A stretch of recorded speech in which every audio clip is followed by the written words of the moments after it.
Hello बच्चों, नमस्कार। मैं आपके लिए मिशन यूपी बोर्ड एग्ज़ाम 2025 कक्षा 10 सामाजिक विज्ञान में अर्थशास्त्र में पहला अध्याय चल रहा था, विकास डेवलपमेंट। तो जैसा मान लो आपके 9th क्लास में हमने बताया था उदाहरण के रूप में कि मान लो आपके 9th क्लास में 80% नंबर आए और आपको लगेगा कि ये नंबर बहुत ही कम है और 10 क्लास में आप बोर्ड एग्ज़ाम के पेपर हैं तो आप बहुत ही मेहनत करोगे और आपके हाई स्कूल में 95% नंबर आ जाएंगे। यही क्या है? विकास है। हमने बताया था उदाहरण के रूप में, जिससे अब क्या होता है, ये जब हम विकास की बात करते हैं तो ये दो प्रकार के अर्थव्यवस्था और आर्थिक विकास तथा अन्य लक्ष्य भी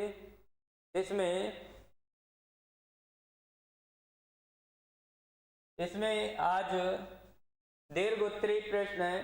दीर्घोत्तरीय प्रश्नों के विषय में आज हम बात करेंगे। तो पहला प्रश्न है,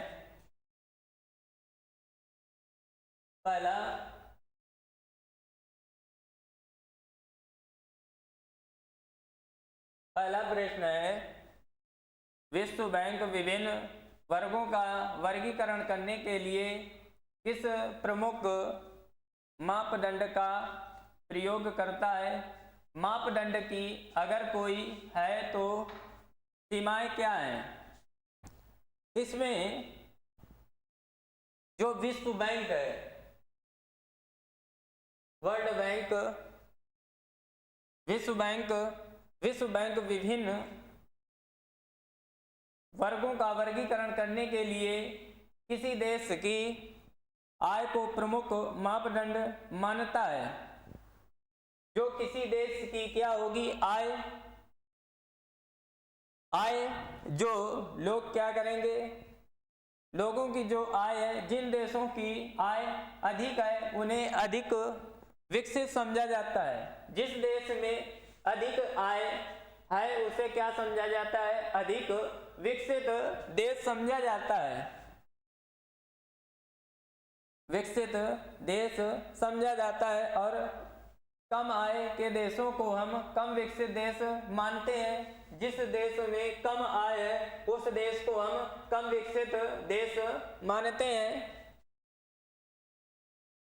माना जाता है। अधिक आय का अर्थ है इंसान की जरूरतों की सभी चीजें प्रचुर मात्रा में उपलब्ध की जा सकती हैं। अधिक आय का मतलब है कि जो इंसान है, जो व्यक्ति है, उसकी सभी जो जरूरतें हैं वो क्या है? प्रचुर मात्रा में क्या है? पूरी है। उसको हर चीज उपलब्ध है, रहने खाने के लिए सभी चीजें क्या है? उपलब्ध है। तो उसको हम विकसित देश मानेंगे। जो भी लोग को पसंद है और जो उनके पास होना चाहिए वह उन सभी चीजों को अधिक से आय के जरिए प्राप्त कर पाएंगे। जब उनके पास अधिक आय होगी, अधिक धन होगा, तभी सभी चीजें प्राप्त कर सकते हैं। अगर उनके पास धन नहीं होगा तो वो नहीं प्राप्त कर पाएंगे। इसलिए उनके पास जब आय होगी तभी सभी चीजें क्या होंगी? उनके पास उपलब्ध होंगी। इसलिए ज्यादा आय विभिन्न वर्गों का वर्गीकरण करने का प्रमुख मापदंड माना जाता है। क्या किया जाता है? वर्गीकरण का प्रमुख दंड माना जाता है। अगला प्रश्न,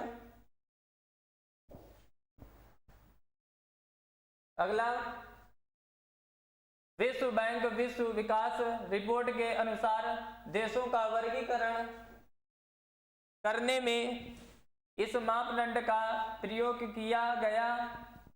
इसमें क्या किया गया? जो विश्व बैंक है, विश्व बैंक ने रिपोर्ट के अनुसार देशों का वर्गीकरण करने में इस मापदंड का प्रयोग किया। वर्गीकरण का मतलब अलग अलग किया। वह देश जिनकी 2019 में प्रति व्यक्ति आय 49,300 प्रति वर्ष आय या उससे अधिक है उसे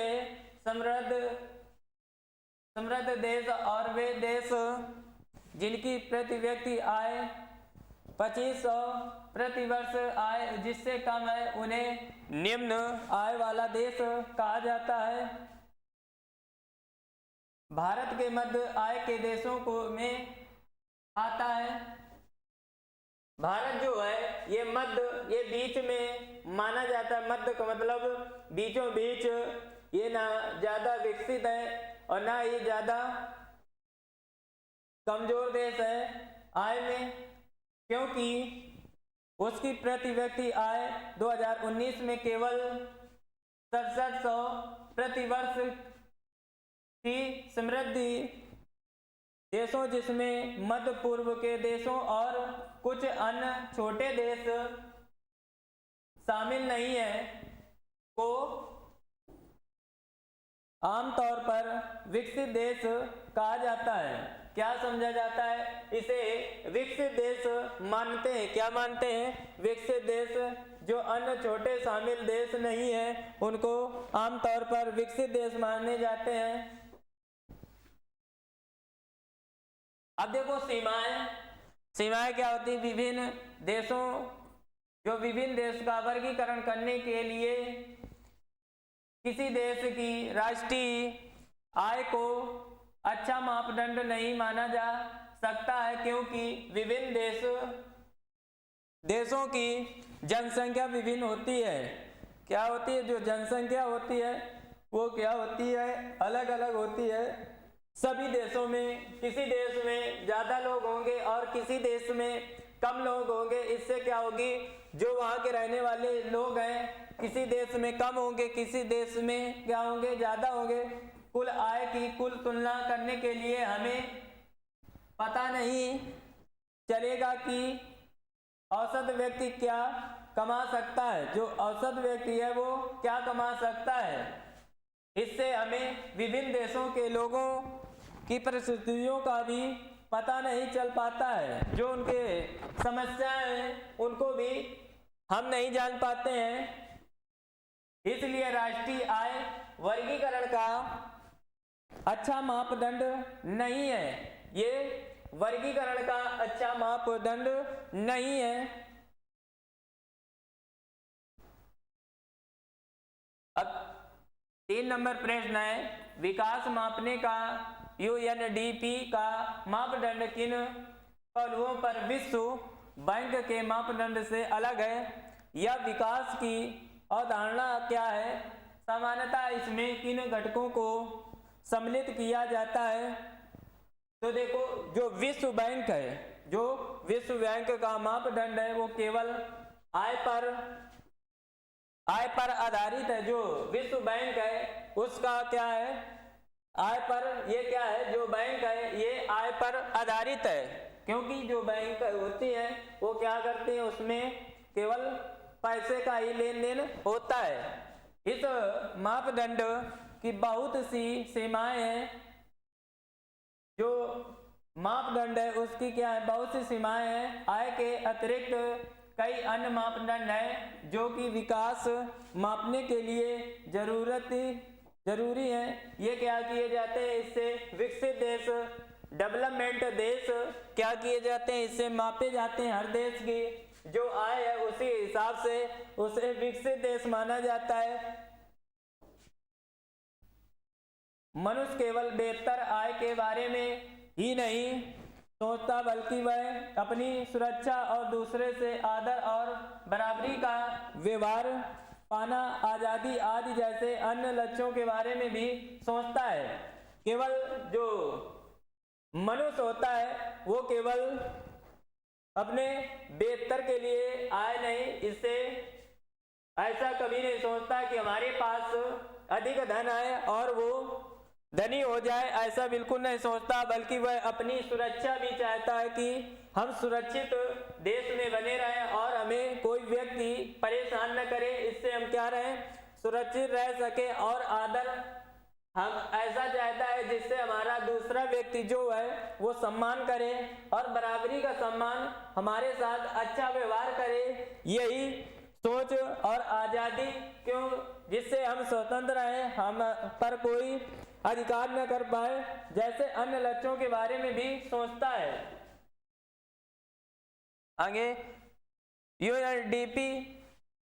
यूएनडीपी के द्वारा प्रकाशित मानव विकास रिपोर्ट में विकास के लिए निम्नलिखित मापदंड अपनाए गए।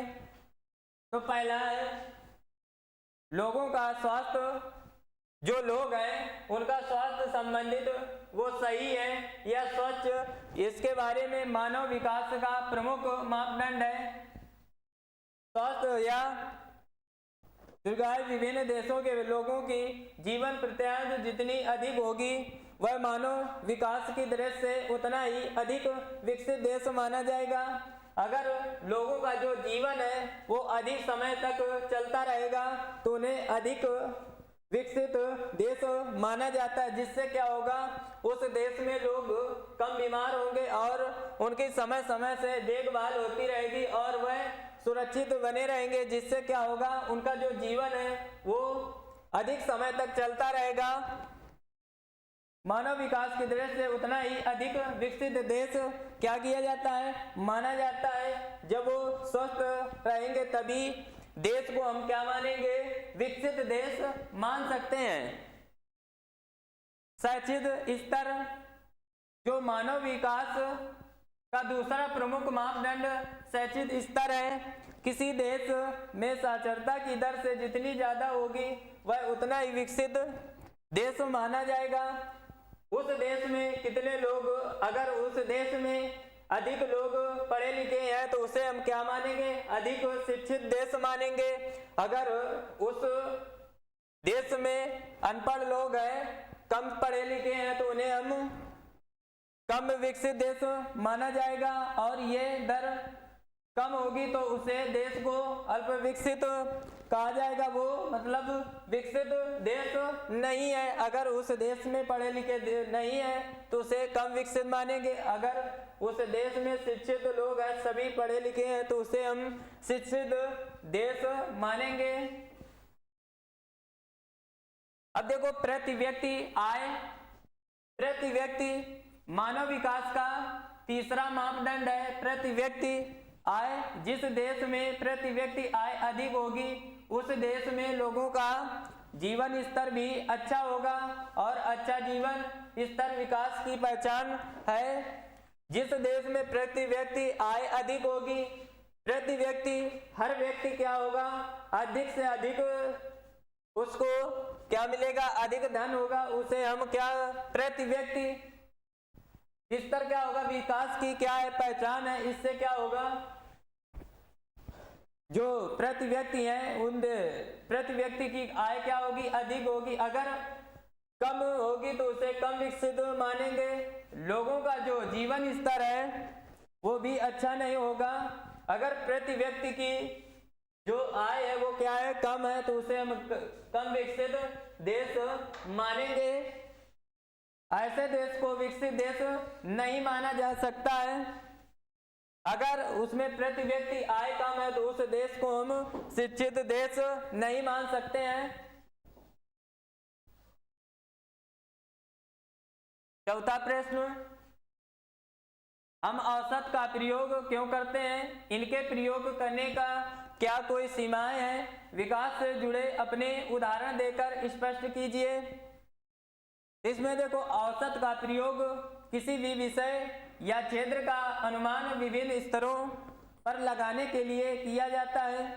जो औसत का प्रयोग किसी भी विषय के क्षेत्र में अनुमान लगाने के लिए करते हैं। विकास किसी देश में सभी लोगों का अलग अलग आय प्राप्त करते हैं। जो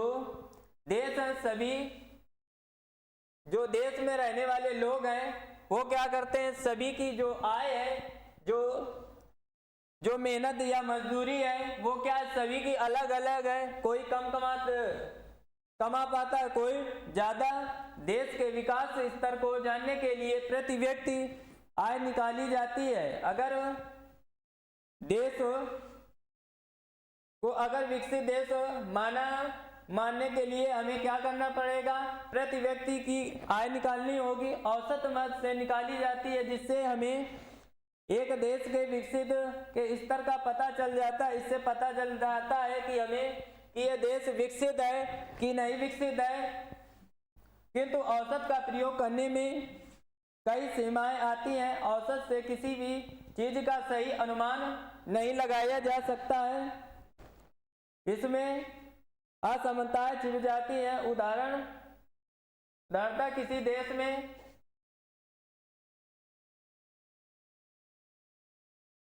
वाले 4 परिवारों में से 3 परिवार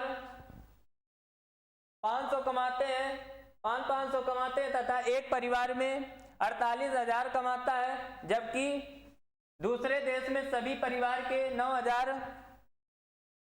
और 10,000 के बीच में कमाते हैं। इन दोनों देशों की औसत आय समान है। जो औसत आय क्या है? समान है,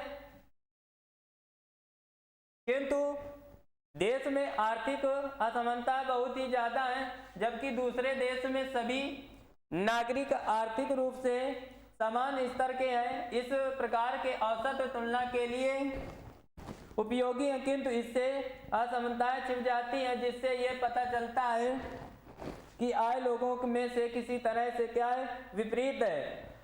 इसमें क्या होगा? प्रति व्यक्ति क्या है? 500 कमाते हैं, क्या होता है? 4 परिवारों में क्या है? 3 परिवार 500 कमाते हैं तथा एक परिवार क्या है? 48,000 कमाता है, जबकि दूसरे देश में सभी परिवार में 9,000 और 10,000 के बीच में कमाते हैं और दोनों देशों की जो औसत आय है वो क्या है? समान है, आर्थिक रूप से समान स्तर के हैं। इस प्रकार से औसत तुलना के लिए उपयोगी है, किंतु इससे क्या होता है? विपरीत है।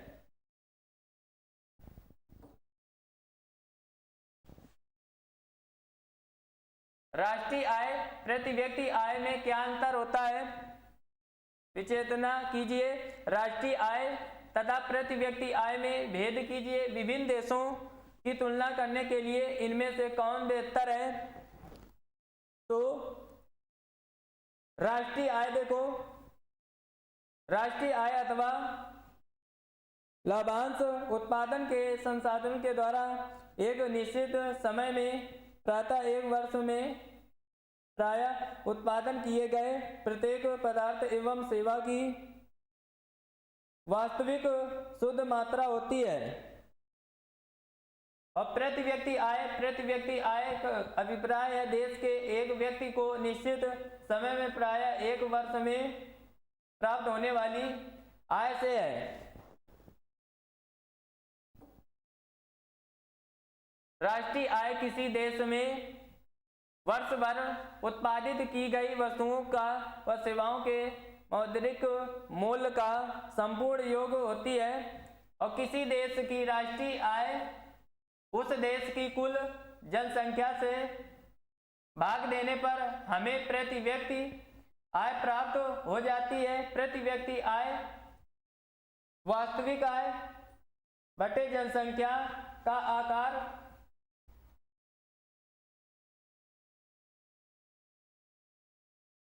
राष्ट्रीय आय में वृद्धि आर्थिक विकास की सूचक नहीं है, क्योंकि राष्ट्रीय आय बढ़ने के साथ साथ जनसंख्या बढ़ती जा रही है, तो सही आर्थिक विकास नहीं हो पा रहा है। जो वृद्धि हो रही आय में, अगर प्रति व्यक्ति आय जो है वो बढ़ा दी जा रही है, तो क्या हो रहा है? जनसंख्या की वृद्धि हो रही है। पहले एक परिवार में 2 लोग हैं, फिर क्या होगा? धीरे धीरे 4 व्यक्ति हो गए। इससे क्या हो रहा है? उस परिवार में, देश में धीरे धीरे क्या हो रहा है? जनसंख्या की वृद्धि हो रही है। प्रति व्यक्ति आय में वृद्धि आर्थिक विकास में होने का अधिक विश्वसनीय सूचक है। जो प्रति व्यक्ति आय में वृद्धि आर्थिक विकास से होने का क्या है? विश्वसनीय सूचक है। विकसित देशों की किन्हीं 3 प्रमुख विशेषताओं का वर्णन कीजिए।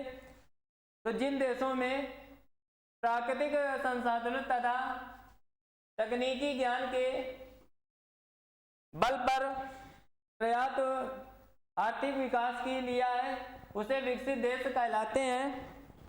उदाहरण के लिए ब्रिटेन, संयुक्त राज्य अमेरिका, जापान, जर्मनी विकसित देशों के 3 प्रमुख विशेषताएं हैं। ये क्या है? विकसित देश हैं। जैसे ब्रिटेन हो गया, संयुक्त राज्य अमेरिका और जापान, जर्मनी, ये क्या है? सभी विकसित देश हैं, क्योंकि यहाँ पर प्राकृतिक संसाधन है, जैसे पेट्रोल, डीजल, ये हो गया।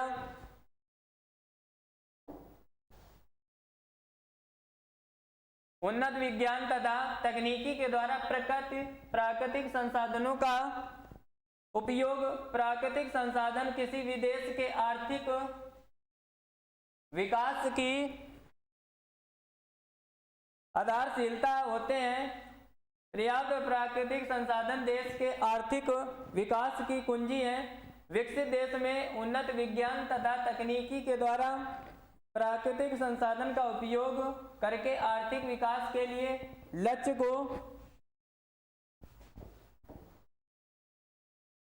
को प्राप्त करने में सफल होते हैं। जापान तथा इंग्लैंड ने बड़ी बड़ी मात्राओं में कच्चे माल का आयात करके मात्र विज्ञान एवं उन्नत तकनीकी का समुचित उपयोग करके तीव्रता से विकसित किया। जैसे जापान हो गया, इंग्लैंड हो गया, ये क्या है? प्राकृतिक जो संसाधन है उससे क्या किया? देश को विकसित बना लिया। और वैध स्तर पे औद्योगिकरण सभी विकसित देशों में आर्थिक स्तर को प्राप्त करने के दृष्टि से बड़े पैमाने के उद्योगों की स्थापना स्तर पर कर ली। ब्रिटेन, संयुक्त राज्य अमेरिका, जापान, जर्मनी आदि देशों में औद्योगिकी और विशेष ध्यान दिया गया। जो उद्योग है उन पर विशेष ध्यान दिया गया। इन देशों को लोहा इस्पात उद्योग और रसायन उद्योग और इंजीनियरिंग उद्योग, ये मोटर गाड़ी निर्माण उद्योग, पौध व वायुयान निर्माण उद्योग आदि तीव्र गति में विकसित हुआ। इसमें क्या किया गया? लोहे का अधिक मात्रा में निर्माण किया गया। जो रसायन उद्योग है इसका बड़ी मात्रा में उद्योग किया गया। और जो इंजीनियरिंग उद्योग है जैसे बिजली का उद्योग, इससे क्या किया गया? और मोटर गाड़ी का निर्माण उद्योग, इससे ये सभी देश क्या हुए? विकसित देश हो गए। अत्यधिक विकसित देश आयात एवं संचार व्यवस्था। विकसित देशों में से आयात एवं संचार व्यवस्था का विकास उच्च स्तर पर कर लिया गया। जो आयात है विकसित, जैसे संचार के माध्यम से एक व्यक्ति से दूसरे व्यक्ति से बात करने वाले जितने भी संसाधन है इसके माध्यम से क्या किया? विकसित देश हो गए। और आयात एक स्थान से दूसरे स्थान तक जाने के लिए सड़क तथा रेल पथों का और जाल बिछा दिया गया। जो सड़क मार्ग है तथा रेल मार्ग है तथा वायु मार्ग है, इन मार्गों का पूरे देश में क्या किया गया? पूरा जाल बिछा दिया गया। जिससे क्या हुए? इससे देश क्या हुए? विकसित हुए। आइबेरियन रेल मार्ग विश्व का सबसे लंबा रेल मार्ग है। जो आइबेरियन है ये रेल मार्ग विश्व का सबसे लंबा रेल मार्ग है। इन देशों में रेल तथा वायु परिवहन तथा विकसित कर लिया गया। इसमें क्या किया गया? रेल तथा वायु यान परिवहन है उनका क्या हुआ?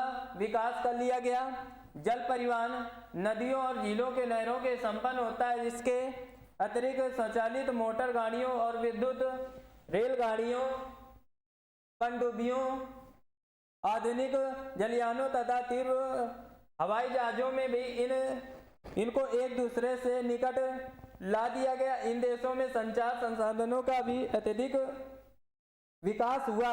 इसमें क्या किया गया? जो तीव्र गति से चलने वाले जितने भी हैं, जैसे विद्युत रेलगाड़ी और पनडुब्बी, जितने भी जलयानों में तीव्र गति से चलने वाले संसाधन हैं, इनसे क्या हुआ? देश को विकसित हो गया। तो आज के दीर्घ उत्तरीय प्रश्न पूरे हो चुके हैं। कल की क्लास में मिलते हैं। धन्यवाद।